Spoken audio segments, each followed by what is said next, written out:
पिछले पार्ट में हमने देखा कि प्रिंसिपल फैंग की पावर से बहुत ज्यादा खुश हो गया होता है, तो वो फैंग को ब्लड क्यूब पिल और एक हफ्ते की छुट्टी देते हुए उसे बाहर भेज देता है। इस पार्ट की शुरुआत में हम एक हफ्ते बाद का जंगल का सीन देखते हैं, जहाँ फैंग अपनी कल्टीवेशन कर रहा होता है और अपनी पावर्स को यूज करके देख रहा होता है। तो वो अपनी पावर को रिलीज करते हुए कहने लगता है, ओह, तो एक advance rank reserve martial artist बनने के बाद इतनी ज्यादा पावर आ जाती है, मुझे तो पता ही नहीं था। मैं पिछले 3 महीनों से लगातार अपने सिस्टम के अंदर ग्राइंडिंग कर रहा हूँ, जिसकी वजह से मैं फाइनली अब advance reserve martial artist stage पर पहुंच चुका हूँ। और फिर फैंग अपनी पावर्स को रिलीज करने लगता है और कहने लगता है, सच में ये मुझे बहुत ही ज्यादा अच्छा लग रहा है, जैसे मेरे पूरे शरीर के अंदर पावर दौड़ रही हो। और इस हेवन और अर्थ गॉड एट्रीब्यूट युआन एनर्जी की वजह से मेरी बॉडी के अंदर बहुत ही ज्यादा पावर आ गई है, जिसकी वजह से मेरी मसल्स स्ट्रॉन्ग होती जा रही हैं। या फिर मैं ऐसा भी कह सकता हूँ कि मेरे एट्रीब्यूट मार्शल आर्टिस्ट के एडवांस स्टेज पर पहुंचने के बाद अपनी पावर दिखा रहे हैं। और फिर फैंग वहां से जाते हुए कहने लगता है, फेरिक्यूस बीस्ट का फ्लैश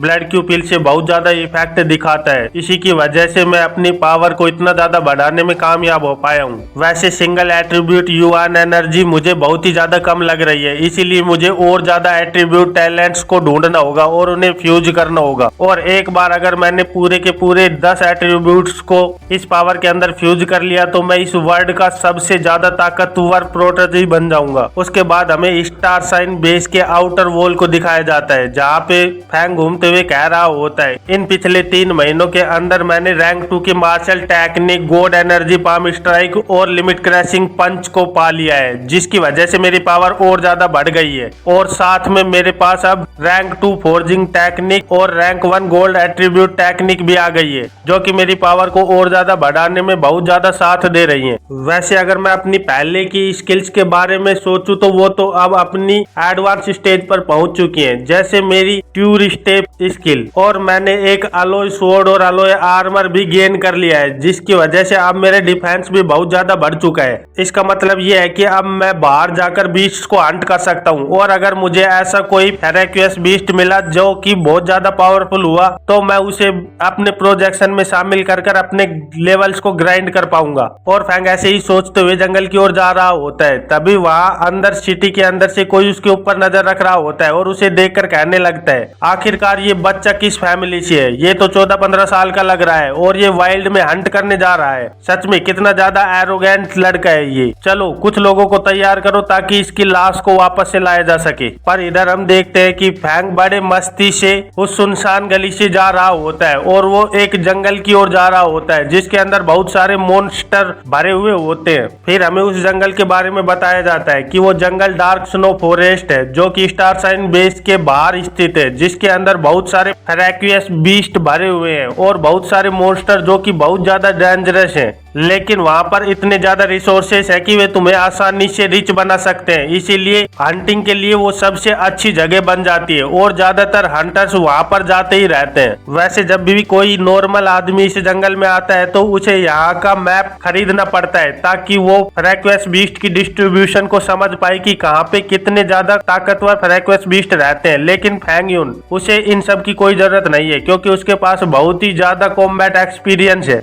और उसकी मेमोरी के अंदर पता नहीं वो कितनी बार इस जगह को एक्सप्लोर कर चुका है, इसीलिए उस जगह के बारे में उसे सब कुछ पता होता है। और फिर हम फैंग को देखते हैं जो कि वहां पर स्नेक टाइप फेरिक्यूस बीस्ट को हंट कर रहा होता है और उन्हें लगातार हंट करते हुए कहने लगता है, ये रैंक 1 के फेरिक्यूस बीस्ट ब्लू स्नेक है। वैसे इनके अंदर बहुत ज्यादा जहर होता है, लेकिन जब मैं एडवांस रिजर्व मार्शल आर्टिस्ट पर पहुंच गया हूं तो मैं इनके साथ आराम से लड़ सकता हूं और इनके जहर से भी बच सकता हूं, इसीलिए ये मेरे लिए किसी ट्रैश की तरह है और इनको प्रोजेक्ट करने से मुझे कोई फायदा नहीं मिलने वाला, इसीलिए मुझे यहाँ से निकलना चाहिए। और हम देखते हैं कि फैंग अपनी ट्यूर स्टेप स्पीड की वजह से पेड़ों के ऊपर उछल उछल कर निकल रहा होता है, तभी वो वहाँ पर एक बहुत बड़े गैंडे जैसे फेरिक्यूस बीस्ट को देखता है और वो तुरंत ही उसके कुछ मीट को काट कर अलग कर देता है और वापस से अपनी ग्राइंडिंग के लिए खोज पर लग जाता है। पर अचानक तभी उसे कुछ महसूस होता है और वो देखता है कि उसकी ओर कोई तीर बहुत तेजी से आ रहा है, इसीलिए वो उसे डॉज करते हुए वहां से उछल जाता है। पर फैंग जिस जगह पर लैंड करने वाला होता है उसी जगह पर एक और तीर वापस से आ रहा होता है, जिसे देखकर फैंग कहने लगता है अगर मैं यहाँ पर लैंड करता हूँ तो ये तीर पक्का ही मुझसे हिट कर जाएगा, क्योंकि मैं हवा में हूँ और मैं इस अटैक को अब डॉज नहीं कर सकता। तो फैंग जल्दी से वहां पर उतरकर अपनी रैंक 2 फोर्जिंग टेक्निक को एक्टिव कर देता है और देखता है कि वो तीर उससे लगने ही वाला होता है, लेकिन तभी उसके ऊपर एक गोल्डन बैल जैसी चीज आ जाती है, जिसकी वजह से वो तीर उस बैल से टकराकर वहीं पर रुक जाता है और हमें वो तीर चलाने वाला आदमी दिखाया जाता है, जो कि ये देखकर बहुत ज्यादा शौक हो गया होता है और वो कहने लगता है ये तो एडवांस लेवल की स्किल है, आखिरकार इस बच्चे के पास ऐसी स्किल्स कहाँ से आ गई है। पर तभी उसे उसके पीछे आवाज सुनाई देती है, आखिरकार तुम कहाँ देख रहे हो, क्योंकि मैं तो यहाँ हूँ। और वो देखता है कि उसके पीछे फैंग बहुत ही तेजी से अपनी स्वाड लेकर आ रहा होता है और जब तक वो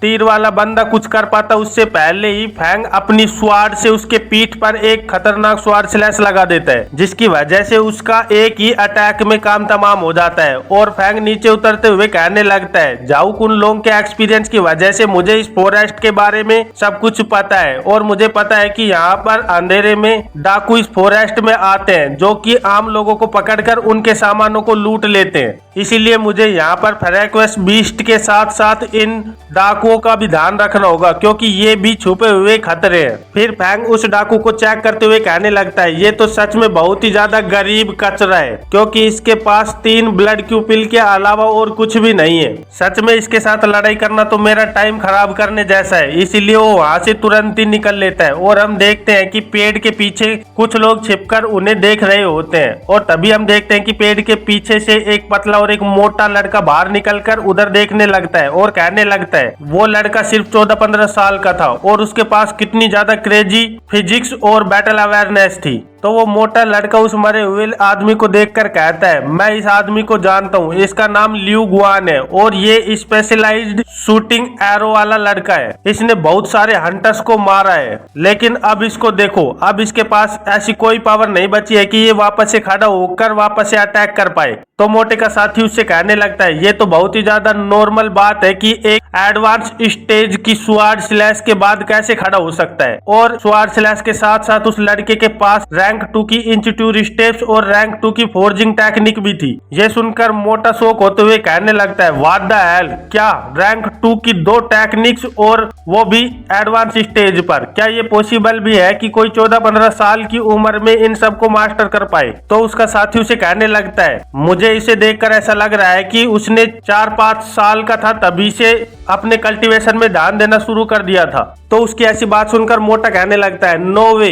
क्योंकि उस उम्र तक तो बच्चों की बोन्स भी पूरी तरह से फॉर्म नहीं होती, इसीलिए उसका इस उम्र में कल्टीवेशन करना तो नामुमकिन है। तो मोटे का साथी बोलता है हो सकता है उसके पास कोई ऐसा शॉर्टकट हो जिसकी वजह से वो इतना ज्यादा पावरफुल हो गया हो, इसीलिए मुझे नहीं लगता कि हमें उसे प्रोवोक करना चाहिए, क्योंकि अगर हमने ऐसा किया तो वो एक झटके में ही हमें खत्म कर देगा। और फिर हमें स्टार बेस साइन की वॉल का सीन दिखाया जाता है जहाँ पर गार्ड्स किसी को देखकर कह रहे होते हैं ये तो वही है, ये वापस आ गया है। और हमें पता चलता है कि फैंग एक बैग में अपना सामान लेकर वापस आ रहा होता है, जिसे देखकर गार्ड कहने लगते हैं ऐसा कैसे हो सकता है, ये बिना किसी नुकसान के वापस आ गया, सच में इस बच्चे में कोई तो बात है। और यहीं इस चैप्टर का अंत हो जाता है। अगले चैप्टर की शुरुआत में हम देखते हैं कि फैंग अपने हंट किए हुए सामान को एक बैग में भरकर ब्लैक मार्केट में आ गया होता है और वो कहने लगता है मैंने आधा दिन तक उस डार्क स्नो फॉरेस्ट में हंटिंग की है, लेकिन उससे जो सामान मिला उससे मेरा बैग तुरंत ही फुल हो गया और मैं और ज्यादा सामान वहां से ना ला पाया, इसीलिए मैंने वहां से सिर्फ ब्लड और फ्लैश जो कि यहाँ वैल्यूएबल चीजें हैं वो ही यहाँ पे लेके आया हूँ। सच में इस छोटे बैग की वजह से मुझे बहुत ज्यादा नुकसान हो गया है। और फिर वो उस मार्केट में आकर उसी लड़की के पास अपना सामान बेचने लगता है।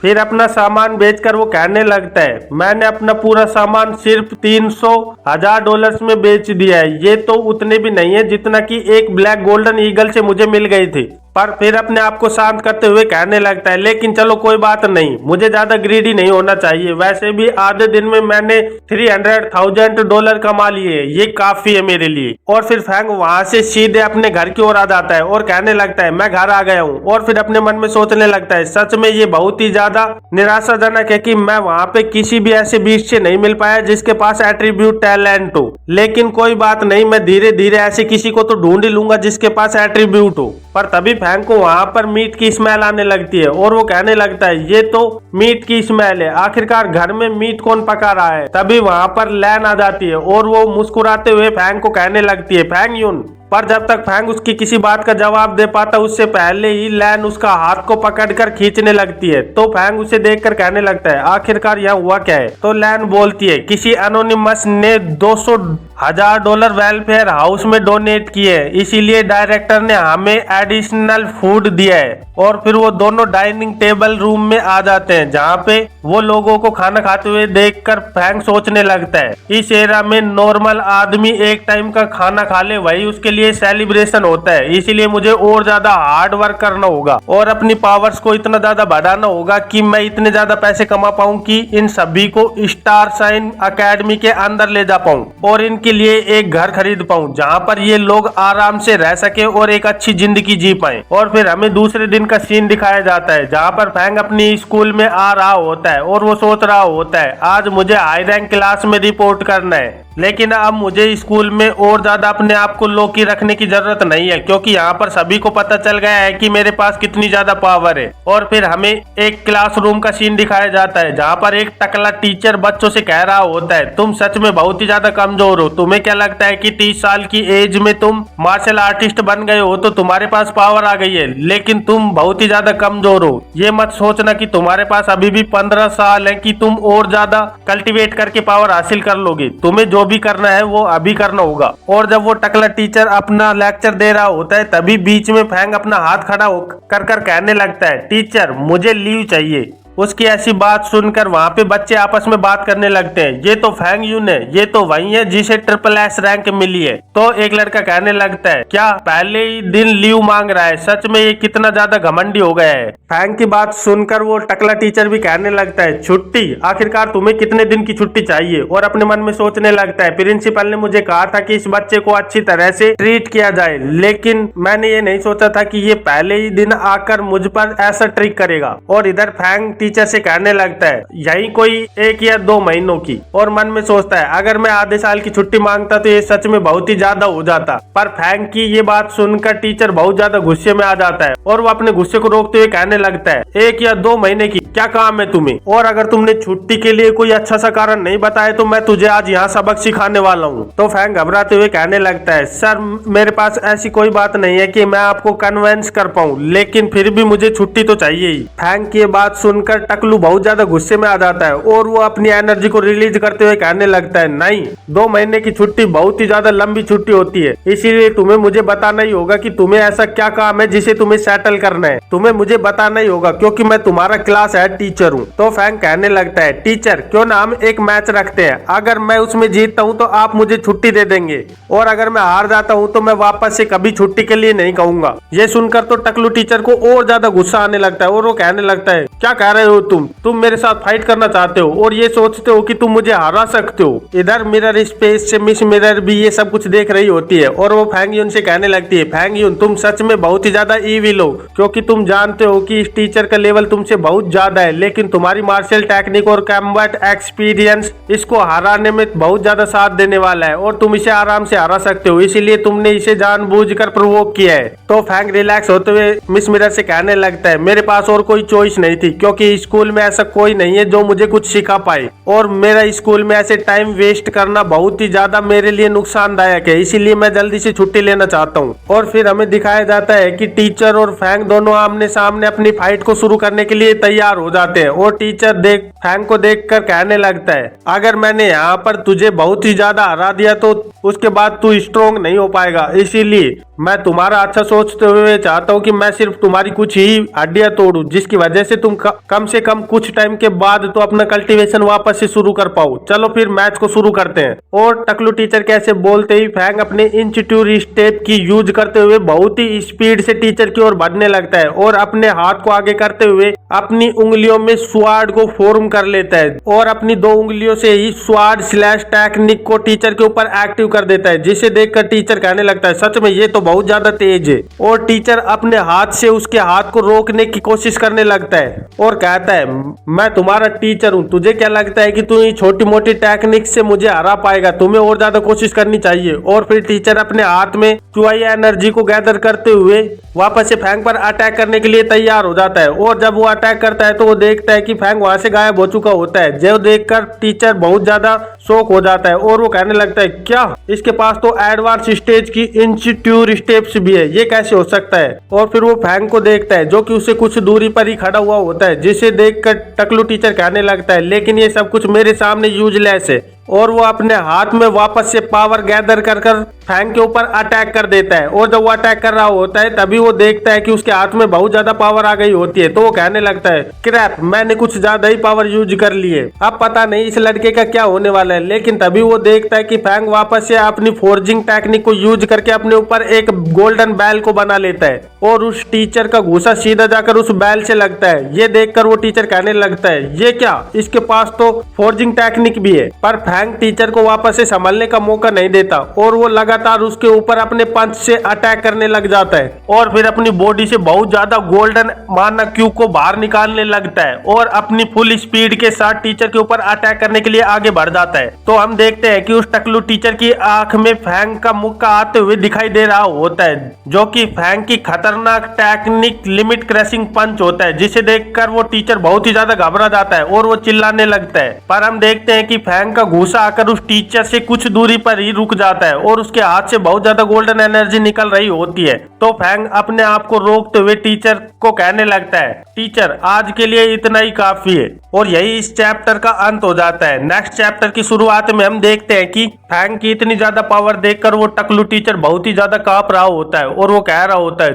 तुम आखिरकार तुम ऐसा कैसे कर सकते हो। तो फैंग अपने हाथ जोड़कर टीचर से कहने लगता है टीचर अब तुम्हें अपने वादे को पूरा करना चाहिए और मुझे छुट्टियां दे देनी चाहिए। ये सुनकर वो टीचर अपने मन में सोचने लगता है इसने सचमुच में मुझे हराया है और वो भी बिना किसी ट्रिक के। लेकिन इसकी जितनी मूवमेंट अवेयरनेस किसी 15 साल के बच्चे के पास होना बिल्कुल ही नामुमकिन है। इसके पास इतनी ज्यादा मूवमेंट अवेयरनेस आई कहाँ से। पर फैंग को इन सब बातों से कोई फर्क नहीं पड़ रहा होता और वो वहाँ से निकलते हुए कहने लगता है गुड बाय टीचर, मैं जा रहा हूँ। और इधर हम देखते हैं कि फैंग को ऐसे जाते हुए देखकर सभी बच्चे आपस में बातें कर रहे होते हैं। सच में ये बहुत ही ज्यादा स्ट्रोंग हो गया है और ये सही है कि स्ट्रोंग लोग थोड़े घमंडी हो जाते हैं, लेकिन ये सच में कितना ज्यादा हैंडसम लग रहा है और अब तो ये इतना ज्यादा पावरफुल हो गया है कि टीचर भी इसके सामने कुछ नहीं है। इधर हम फैंग को देखते हैं जो कि स्कूल से बाहर आकर सोच रहा होता है अब मुझे वापस से स्कूल के अंदर नहीं जाना चाहिए, क्योंकि अगर मैं अंदर गया तो सभी लोग मुझे अजीब नजरों से देखने लगेंगे, इसलिए मुझे सीधे डार्क स्नो फॉरेस्ट में जाना चाहिए। वहां जाकर मैं कुछ रैंक 3 के फेरेक्वेस बीस्ट को हंट करूंगा, जिनकी मदद से मैं थोड़े पैसे तो कमा ही सकता हूँ। और फिर वो बस का इंतजार करने लगता है और कहने लगता है जब तक मैं बस में रहूंगा तब तक मैं कुछ प्रोजेक्शन को चैलेंज करूंगा ताकि मैं अपने टाइम को वेस्ट ना करूं और वहां से भी कुछ ना कुछ पा ही लूं। उसके बाद हमें फैंग के मिरर स्पेस को दिखाया जाता है जहां पर वो मिलिट्री जनरल के साथ फाइट कर रहा होता है और उसके बाद वो ब्लैक ईगल के साथ अपनी फाइट कर रहा होता है। और कुछ देर ऐसे ही फाइट करने के बाद मिस मिरर फैंग के पास आती है और उसे कहती है तुम सच में बहुत ही ज्यादा लकी हो, ये लो तुम्हें एक लो रैंक का विंड एट्रीब्यूट टैलेंट मिला है। तो फैंग उसे लेते हुए कहने लगता है ये तो बहुत ज्यादा अच्छा है, क्योंकि मैं तो ऐसे ही कैजुअली ग्राइंडिंग कर रहा था और मुझे एक विंड एट्रीब्यूट मिल गया है। फिर फैंग उस विंड एट्रीब्यूट को एक्टिव कर देता है और कहने लगता है ग्रीन कलर इसके नेचुरल विंड एट्रीब्यूट का युआन एनर्जी लग रही है और अगर मैं अपने विंड एट्रीब्यूट के साथ अपने गोल्ड एट्रीब्यूट की युआन एनर्जी को मिक्स कर देता हूँ तो ये सच में बहुत ही ज्यादा स्ट्रॉन्ग मेथड बन जाएगा, जिसकी वजह से मैं बिना कल्टीवेशन किए ही और ज्यादा ताकतवर हो जाऊंगा। और फिर वो उस एट्रीब्यूट को अपने ऊपर अप्लाई करते हुए कहने लगता है सच में ये बहुत ही ज्यादा रिफ्रेशिंग है, मुझे कम से कम 5-6 एट्रीब्यूट टैलेंट तो लेने ही होंगे। नहीं मुझे तो पूरे के पूरे 10 एट्रीब्यूट टैलेंट चाहिए, जिसकी वजह से मैं इतना ज्यादा ताकतवर हो जाऊंगा होगा कि उसके बाद मुझे कोई भी नहीं हरा पाएगा। तो मिस मिरर उससे कहने लगती है, इडियट, मैं तुम्हें इस बात को रिमाइंड करा देना चाहती हूँ कि इस वर्ल्ड में बहुत से लोग ऐसे हैं जिनके पास बहुत ही ज्यादा स्ट्रॉन्ग एट्रीब्यूट टैलेंट है और उन्हें तुम प्रोजेक्ट करने तक पहुंचने से पहले ही तुरंत ही मारे जा सकते हो। तो फैंग भी मिस मिरर की ऐसी बात सुनकर कहने लगता है, ठीक है, जब टाइम आएगा तब देख लेंगे। और फिर हमें उसके बाद प्रिंसिपल ऑफिस का सीन दिखाया जाता है, जहाँ पर वो टकलू टीचर प्रिंसिपल को सारी बात बताने के बाद कह रहा होता है, सर ये सब वहाँ पर हुआ था।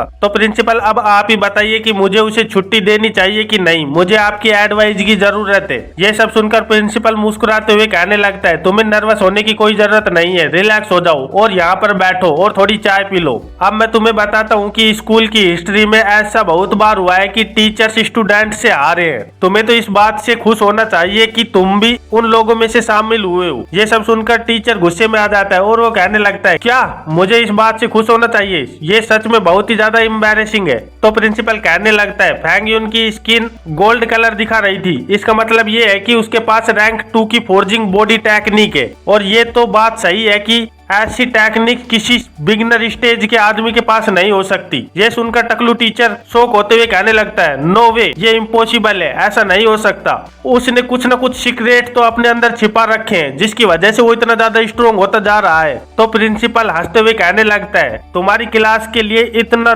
जीनियस स्टूडेंट होना तुम्हारे लिए बहुत ही ज्यादा अच्छी बात है और जब एक बार फैंग यून फेमस हो जाएगा तो तुम उसके साथ साथ अपने आप ही फेमस हो जाओगे। ये सुनकर वो टीचर कहने लगता है, लेकिन इससे पहले मैंने कभी फैंग को नहीं सिखाया है। तो प्रिंसिपल कहने लगता है, लेकिन बाहर वालों को क्या पता कि तुमने किस स्टूडेंट को सिखाया है और किसको नहीं, वो तुम्हारी क्लास का स्टूडेंट है और जब लोगों को पता चलेगा कि वो इतना ज्यादा ताकतवर है और वो तुम्हारी क्लास का लड़का है, तो उसके बाद लोग सिर्फ फैंग यून में ही इंटरेस्टेड नहीं होंगे बल्कि वो तुम में भी इंटरेस्टेड होंगे कि इस टीचर के द्वारा सिखाया गया स्टूडेंट इतना ज्यादा ताकतवर बन चुका है। तो टकलू प्रिंसिपल से कहने लगता है, प्रिंसिपल, मैं कोई बच्चा नहीं हूँ कि जो तुम ऐसी बातें बताकर मुझे खुश कर देना चाहते हो। पर प्रिंसिपल मुस्कुराते हुए उससे कह रहा होता है, फैंग यून का जैसा स्टूडेंट होना सच में तुम्हें प्राउड फील करना चाहिए और खुश होना चाहिए। और जब तुम उसे कुछ नहीं सिखा सकते तो तुम्हें उसे छोड़ देना चाहिए ताकि वो घर पर जाकर अपना कल्टीवेशन कर पाए। लेकिन फैंग को हमें ये भी नहीं पता लगने देना है कि स्कूल अब उसकी और ज्यादा मदद नहीं कर सकता और उसे और कुछ नहीं सिखा सकता, इसीलिए तुम्हें उसका एड्रेस तो पता ही होगा। और प्रिंसिपल एक बॉक्स को आगे करते हुए कहने लगता है, इसे उसके पास भेज दो। और उस बॉक्स को देखकर वो टकलू टीचर भी शॉक हो गया होता है और वो कहने लगता है, ये तो, लेकिन वो आगे कुछ कह पाता है उससे पहले ही प्रिंसिपल कहने लगता है, बस बहुत हो गया, तुमने बहुत कुछ बोल लिया है, अब तुम्हें आगे बोलने की कोई जरूरत नहीं है, जल्दी से इसको लेकर जाओ और उसको सौंप दो। ये सुनकर टकलू टीचर भी कहने लगता है, प्रिंसिपल, आपको चिंता करने की जरूरत नहीं है, मैं आपसे वादा करता हूँ कि ये सीधे जाकर फैंग यून के हाथ में जाएगा। और फिर वो टकलू टीचर वहाँ से निकल जाता है। तो इधर प्रिंसिपल सोच रहा होता है, इन 50 सालों के अंदर स्कूल में कभी भी ऐसा नेचुरल जीनियस नहीं आया है, आखिरकार मुझे एक ऐसा जीनियस स्टूडेंट मिल गया है जो इस स्कूल का नाम बहुत ही ज्यादा आगे ले जा सकता है और अब मैं आराम से मर पाऊंगा। और फिर वो खुश होते हुए अपने मन में सोचने लगता है, फैंग यून, इन 2 महीनों के अंदर ही 4 स्कूल कंपटीशन होने वाला है और मैं चाहता हूं कि फैंग यून इस कंपटीशन में भाग ले। और तुम्हारी पावर देखकर मुझे पक्का पता है कि तुम हमारी स्कूल का नाम बहुत ज्यादा रोशन करने वाले हो, इसीलिए मैं चाहता हूं कि उस कंपटीशन में तुम उन 3 बेशरम बूढ़े बास्टर्ड्स को अपनी पावर्स को फ्लैक्स करो और उनका मुंह बंद करने में मेरी मदद करो। और यहाँ से सीन कट होकर हमें डार्क स्नो फॉरेस्ट का सीन दिखाया जाता है, जहाँ पर वापस से फैंग हंटिंग करने आया हुआ होता है और वो एक रैंक 3 के फ्रीक्वेंट फ्लेम आर्मी एंट को देखकर कहने लगता है, मैं लकी हूँ, ये बीस्ट तो बहुत ही ज्यादा कमजोर है लेकिन इसका आर्मर और इसका फ्लेम पॉइजन ये बहुत ही ज्यादा खतरनाक हो सकता है और इसकी मार्केट में बहुत ही ज्यादा कीमत भी है, इसीलिए मुझे इसको यहीं पर खत्म कर देना चाहिए। लेकिन वो जब अटैक कर रहा होता है तभी मिस मिरर बीच में आकर उससे कहने लगती है, रुको, तुम्हें इसके ऊपर अटैक नहीं करना चाहिए। पर फैंग बिना उसकी बात सुने उसके उस एंट के ऊपर अटैक कर देता है और कहने लगता है, तुम्हें चिंता करने की जरूरत नहीं है क्योंकि मैं इसके फ्लेम पॉइजन से केयरफुल रहूंगा। तो मिस मिरर फैंग से कहने लगती है, मैं उस बारे में बात नहीं कर रही हूँ, एक बार अपने चारों ओर देखो, तुम गिर चुके हो। और हम देखते हैं कि फैंग के चारों ओर से फ्लेम पॉइजन एंट आ गई होती हैं। तो इन्हें देखकर फैंग भी शॉक हो गया होता है, लेकिन हम देखते हैं कि उन एंट्स की संख्या बढ़ती ही जा रही होती है और इधर फैंग भी उन एंट्स को लगातार अपनी ब्लड स्वाड स्लैश टेक्निक इसे लगातार काटे जा रहा होता है और लगातार अटैक करने के बाद फैंग कहने लगता है, किसी ने मुझे बताया क्यों नहीं कि ये फ्लेम आर्मी इतनी जल्दी एक जगह पर इकट्ठी हो जाती है और इनकी सेंस इतनी अधिक होती है। और इसी के साथ इस चैप्टर का अंत हो जाता है। तो फिर मिलते हैं एक नए चैप्टर में, तब तक के लिए बाय बाय।